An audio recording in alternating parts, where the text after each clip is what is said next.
How's it going, friends? If you are watching this video, there's a good chance that maybe you searched this question or you already subscribed, but you're kind of wondering how long does the process take of buying a home here in Denver? And you know, that's what this video is all about. We're going to kind of talk through from start to finish, from literally the first reach out to when you're in your home, what that looks like. So let's get into it.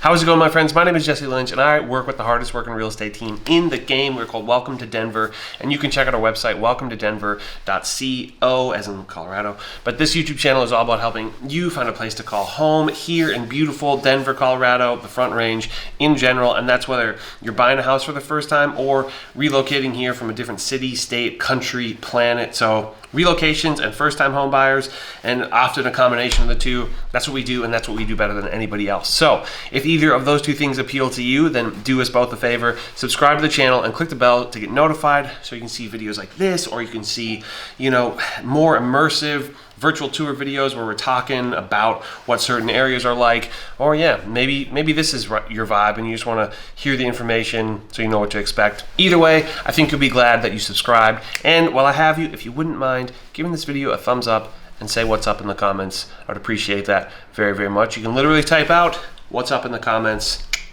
Truly appreciated.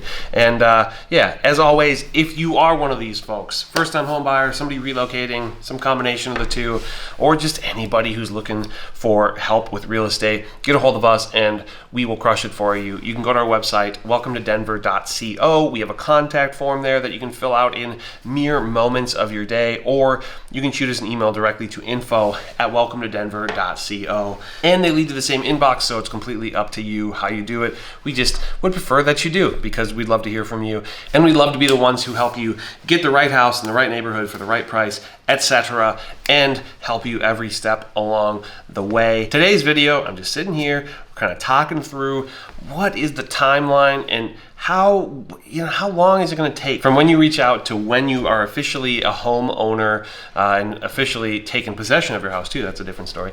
How long does that process take, and what should you expect? So let's dive into it. Timeline, go. Okie dokie, let's get into it. Basically, the first step for one, you're doing kind of the first actual step, right? You're kind of figuring out, you're doing some recon, figuring out, you know, what do I do? How do I start this process? Specifically, if you've never bought a home, then you kind of, maybe you're like, well, how does this all work? Maybe you've never bought a home here, so you're curious how the timeline might differ from what you're used to. All good, we got you. So the first step, other than recon, is going to be that you reach out to us, and we're going to assume that you're kind of just working with the people that we work with, and the timelines are competitive on the lending side of everything, and title company and all that. Competitive. For this video, we are going to assume that you're going to work with us and also our preferred vendors. You know, obviously you can use whoever you want. Our feelings aren't going to be hurt, but we do have good relationships with people who are very, very good at what they do. And if we have our way, you would use our preferred lenders every time, but naturally, you know, people know people have other plans, people maybe have already spoken with somebody and they're comfortable with that or whatever, right? So it's all good, but for these timelines, this is typically what you're going to see if you work with us. But for this video, this timeline video, this is typically what you're going to see if you work with us. And yeah, it's pretty competitive, and competitive typically means fast and happening quick because the market is fast, etc. So you reach out to us, and typically we're going to set up just a phone call or a Zoom call, kind of up to you how you want to do it. It might be just myself, or it might be one of the members of the team. It might be myself and one of the members of the team. Sort of depends on availability. For the most part, I'm busy running the team and making sure that everything is going smoothly and everybody's doing what they should be doing. But potentially it could be myself and one of the members of the team, sort of depending on your situation, depending on if that's something that's very important to you, which is all good and actually flattering. So what are you going to do? And in that first sort of phone call, Zoom call, typically we're always going to ask the same question, which is, are you pre-approved? Have you spoken with a lender, etc.? Very often the answer to that is no, and people are very often say stuff like, no, we just thought we'd use whoever you recommend. Perfect, super easy. So let's say that you have not, right, and we're going to set you up with our preferred lender, all good. Basically, after that first interaction, we will send out an email connecting you with the lender that we work with. Basically just an introduction email from us to that lender, including both of you. And then that way that lender knows that you're coming from us, right? You're not just somebody, off the street kicking tires. You're somebody who's reached out to us. We've had a Zoom call. To some degree, we've screened, if you're a viable buyer, but most of the people that reach out to us are. But you'll get connected with them. They'll know you're coming from us. We send them a fair bit of business, so hopefully. And I'd like to think that the folks that we send over get some kind of red carpet treatment, but the people that we work with are very good. So I'd like to think that they treat everybody equally. But if nothing else, we send them a lot of business, and they're going to absolutely take very good care of you because they know they need to, right? Because if we're going to continue to send them business, they better crush it in the same way that we intend to. So typically, either the lender will reach out to you via phone, or they'll sort of connect over email and say, here's kind of the documents that you're going to want to have in line, and you can submit it on an online portal, or you can just have the documents ready, and you can have a Zoom call or whatever, phone call with them, and sort of submit it that way, and they can run through it with you.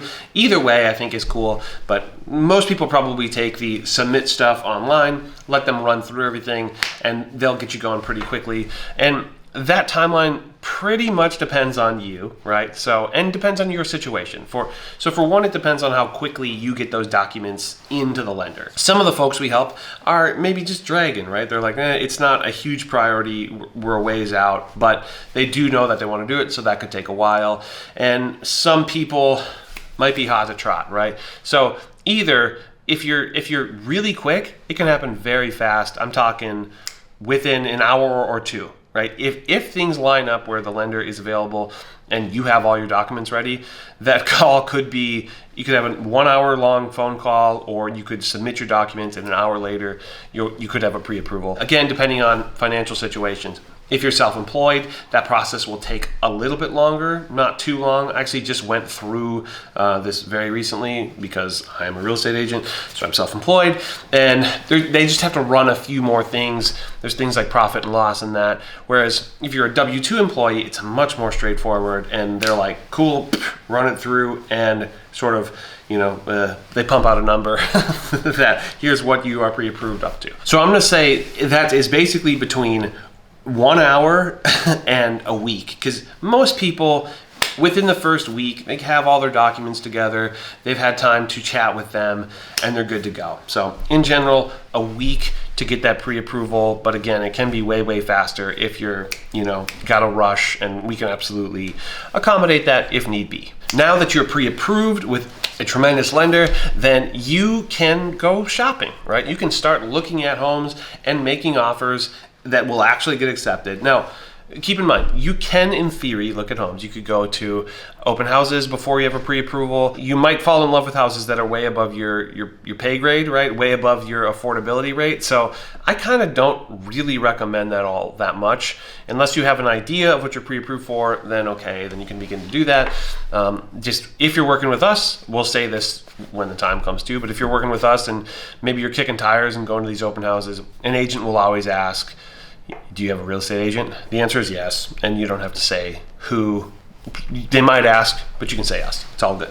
And I think that actually leads to a more enjoyable open house experience because you're not getting sold on a house. You know what I mean? Somebody's not trying to convince you anything. You just get to look at the house, enjoy it, and begin to wrap your head around what a house like that is like, what living in a house like that would be like, etc., and zero in on what house you're looking for, which in general, the shopping period, right? So we have 1 week, well, one hour to 1 week for the pre-approval process, and then the shopping period is probably the most wide-ranging time period, depending on your situation and depending on how, what kind of house you're looking for and how seriously you're looking and how genuinely you're trying to get offers accepted. If you're just going around to houses making bad offers all the time, this is going to take a long time for you. Luckily, we have a pretty good idea of what it takes to get offers accepted. So, we'll definitely be able to coach you along in that and have the process be hopefully as painless or as minimal pain as possible, because no matter what, in a seller's market, which we're in and we have been for a long time, there can be some pain involved, and you can miss out on houses that you like, right? It's just the nature of it. So we try to have a cool head and be as detached emotionally from a house as possible. That said, again, I just put a house under contract, a duplex actually, and I was definitely emotionally invested. So, easier said than done. So the search process, the shopping process, the house hunt process, whatever it is, that is gonna take, again, a pretty wide range. We've helped people who literally the first house they look at, they get under contract, and it's like a week after they're pre-approved, they find a house they're interested in, and they get it. And that's lucky for sure, and I wouldn't count on that, right? But it does happen sometimes. And then other people can take a really long time, specifically folks who already live here, who are maybe looking to step up, right, where they're going to sell the house that they're currently in and get like a bigger house or a better house. That's called a step up buyer. Those folks, they already have a house. They're not usually in a huge hurry, and so that can take a long time. But that's more than likely not you, right? Most of the folks that we're helping are either first-time home buyers, or they're coming from out of state, or I guess out of city. And so there is a little bit more of like an urgency on both of those. Maybe not first-time home buyers, but without a doubt, there's like a little more of like, cool, let's get this done, and a little more haste involved. So I would say, in general, expect a timeline, a hunting timeline of somewhere between 1 week and 3 months, right? Again, could be crazy fast. So right off the bat, you can look at houses and make offers that very well could get accepted, but most people are taking a little bit longer than that. So it could be right away, but I would say in general, like mentally sort of budget out like 2 to 3 months of looking. And again, if you're like, well, I need a spot now, all good, let us know, and we will absolutely hit the ground running, and you can make it happen. But most people, 2 to 3 months, something like that. And when the hunt, the search ends, is basically when you get an offer accepted. So this is offer accepted point, and from offer accepted to closing date, in here is called escrow, or known as escrow. Some people might not say that, but you're going to hear it called escrow, or your escrow period. That is from under contract to close. And there are sort of other periods within here, and we'll get to that. So a typical escrow here is somewhere between 3 weeks and 4 weeks. So from being under contract to close, that's pretty quick. A month on the high end, right? That's not to say that sometimes it can't be a little bit longer, but for the most part, we're talking 3 weeks to 4 weeks, and it's pretty quick. Everything starts happening really fast once you're under contract. And then within this 3 to 4 week escrow period, you're going to have the first sort of section is sort of like a due diligence period. Some people call it an inspection period, among other things. But in general, your due diligence, your inspection is going to last about a week, right? Give or take, sometimes faster, but for the most part, about a week. So the first week of that 3 to 4 weeks is in a due diligence phase where you can get an inspection, and we're not going to dive too much into the nuances of all that. That's kind of for another video, which we will do. But in general, due diligence, inspection phase, objection phase is going to be in that first week. And then once you're through that first week, then you are sort of sitting in more of like a pending status, right? Where you're more just waiting for the next step, which is typically appraisal. And appraisal, again, kind of like what it is, the nuances of it, totally different video, which we'll get to. But an appraisal fundamentally is what the lender, they're hiring a person to decide if the home is worth approximately what you agreed to pay for it. And that is going to take maybe the next week out of the time, right? So first week inspection, second week appraisal, maybe 7 to 10 days. Sometimes this appraisal can be ordered absolutely ASAP, right? If you were doing a really fast close, a very short escrow, that could happen a little quicker, but for the most part, it doesn't have to, right? In this market, it's like, you got to think about, while the seller, yeah, they want to close relatively quick, typically, because they want the deal to be done, they also have to move out. So 2 weeks could be like, well, that's too fast, right? So 3 weeks to 4 weeks, very common. And then sort of all the way through this, but especially after that appraisal comes in, let's say appraisal comes in, it is supporting the value, cool. Then after that appraisal comes in, is sort of like the underwriting section of the process, where the lenders are just making sure that all of the documents you submitted are all good. They're looking at your bank statements, etc., and just making sure that nothing wacky has happened. And for the love of God, do not finance anything out of the ordinary in this time. That is the worst thing that you could do. It's really, you're putting the house in jeopardy of you being able to close on it. I've had people co-sign on cars because the dealership was like, oh, that won't affect your ability. Yeah, it definitely will. That is debt. It's debt on your name. So don't do anything like that. And then I've actually heard of people, I've never had anybody do this, I think because I do my best to explain this, but we've heard of people financing furniture, right? 5-10 grand in furniture, and they're like, it's just furniture, it should be cool. Not if it's financed, and potentially you can pay cash for it, but any of that stuff, ask the lender before you make any moves like that. Please, even taking out a credit card, don't do anything out of the ordinary in terms of your credit at all. Okay, one way that somebody put it that I really liked was, pretend that you just robbed a bank and you're just playing it cool, trying to be normal, do everything just super, super normal, don't raise any red flags.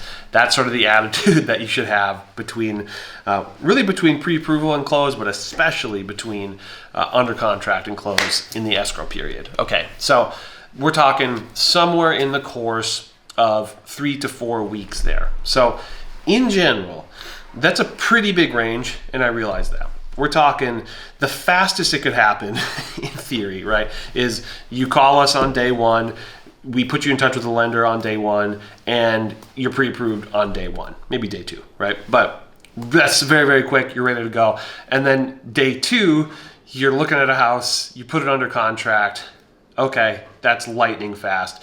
And then the faster end of that escrow period would be 3 weeks. So literally in basically 3 weeks, in theory, you could be in a house.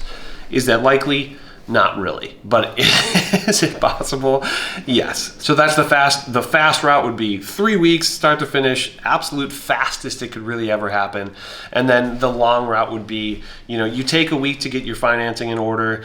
Maybe you take 3 months to find the house, and then it takes 3 weeks or 4 weeks to close. That's about a 4-month process, right? From sort of start to finish, 4 months on the long end. Okay, so depending on your motivation, depending on how much you're getting after it, it could be somewhere between 3 weeks and 4 months, which I realize is a pretty big range. But I think you can sort of look within, right, and determine, who am I? Am I the kind of person who's going to move super, super fast?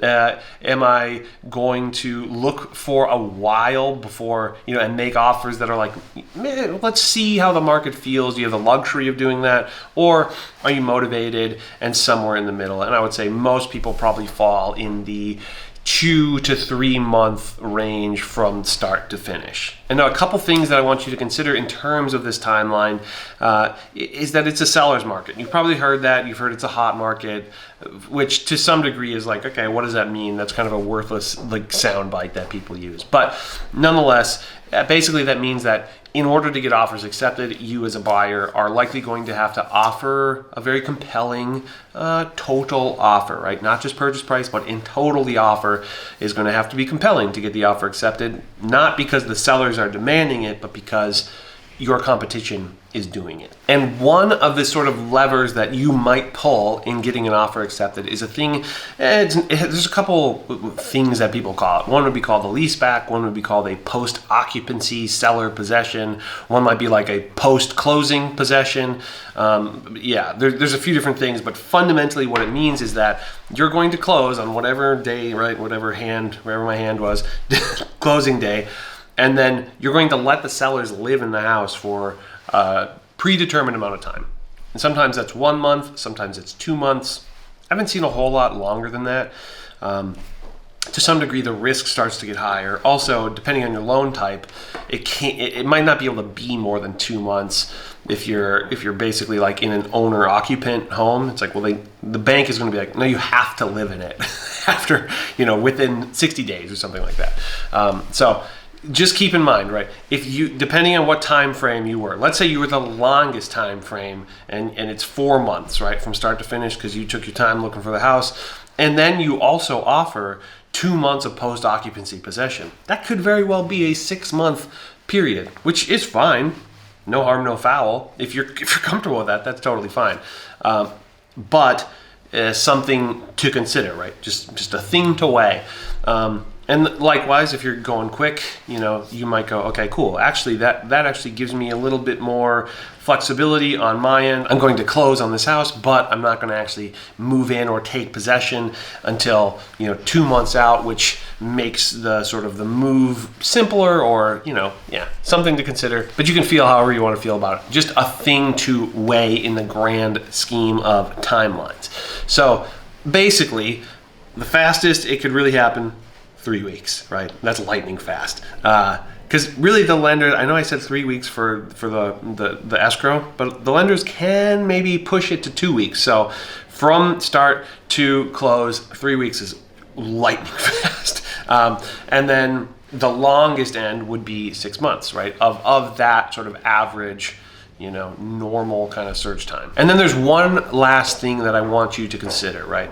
It's very, very common that our clients, they are weighing, the situation that they're currently in, which is often like a lease of some sort, where they have lease payments, and then they're going to buy this house, and they want them to overlap as little as possible. That sound like you? Okay, listen up. A little trick that we've had good success with is to make sure that your closing date is a date that sort of serves you, right? It's very common, and it depends on the lender, but that from your close date to when your first payment is due is like a minimum of 30 days or something like that. Maybe 26 days is actually like the number that I think it is. So let's say for tactical reasons, we say that your closing date is going to be May 5th. And now the reason we choose a date like the 5th, 6th, 7th is because depending on the lender, your closing date may be there, but the first payment that you have due actually wouldn't be June 1st, it would be July 1st. Just because they give you this little grace period there, right? So if you're trying to avoid an overlap of mortgage payment and rent payment, right, too many months of overlap, you can sort of buy yourself a little bit of grace and close on a date like the 5th, 6th, 7th, where, okay, that gives me more time between closing and when my first mortgage payment is due, which also could be something to consider in the sort of rent back situation or the seller post-closing occupancy, that whole situation. While that might sound really horrendous or really annoying, if you were to close on May 5th and you said that the sellers had to be out by June 5th, all good. You're not giving them necessarily like a month free of payment in that situation. That makes sense? You have basically 55 days or so in that situation between your closing and your first payment, because payments, as far as I know, are always due on the first of the month. I wonder if there's any mortgage out there where that's not the case, but yeah, first of the month, so you can sort of work it back there, right? So when you're considering when is sort of the acceptable time to reach out and to begin the home search, I think this is all stuff to weigh, right? I really like to work it backwards, right, and sort of reverse engineer. Let's say the lease that you're currently in is over on September 1st, which is to say that August 1st is your last lease payment, right? Or your last rent payment. So a way that we can sort of work out, let's say you want to avoid paying both a mortgage and a rent at the same time. And some people are like, we can do 1 or 2, but no more than that. Okay, just, do the math backwards. So if July 1st is your last rent payment, then what we're really hoping for is for August 1st to be your first mortgage payment, which means if we go back from August 1st, you could close as early as, not July 1st, June 5th, okay? If you have a June 5th closing, again, depending on the lender, then potentially your first mortgage payment isn't going to be until August 1st. So June 5th, earliest closing date possible without an overlap, then when could you be under contract? Basically, May 5th would be sort of the earliest, right, that you'd want to be under contract to have a closing of June 5th, which again, even that might be a little tight, so maybe May 10th, right, something like that. But ballpark, early May, to have your first mortgage payment due on August 1st. So under contract, early May, to have your first mortgage payment be due on August 1st. Okay, so May, June, July, August. So basically 3 months is sort of that window, right, of under contract to closing, which really means that you have a sweet spot of getting under contract from early May to sort of early July, right? July 5th-ish might be like the latest you could be under contract to actually have a home to move into on August 1st, right?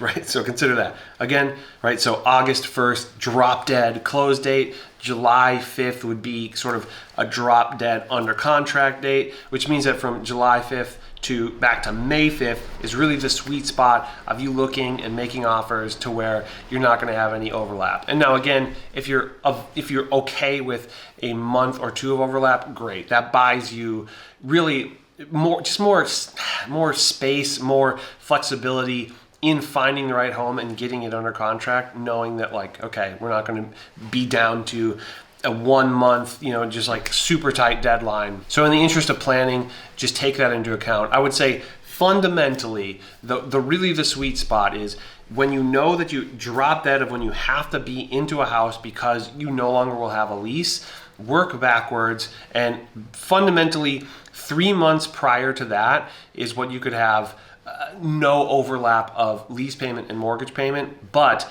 if you are okay with some, you do 4 months, 5 months to where you're not having an egregious amount of rent overlap and you can find the right house. So again, I realize that was a lot of information to just say, what is the timeline? But I want you to be prepared, and I really just want you to be, comfortable and know like, okay, here's all this nuance and here's what it means for me. So yeah, I hope this video has been helpful. As always, if you are new to the channel, give the video a thumbs up and say what's up in the comments. I would appreciate that very, very much. And I hope that's been helpful.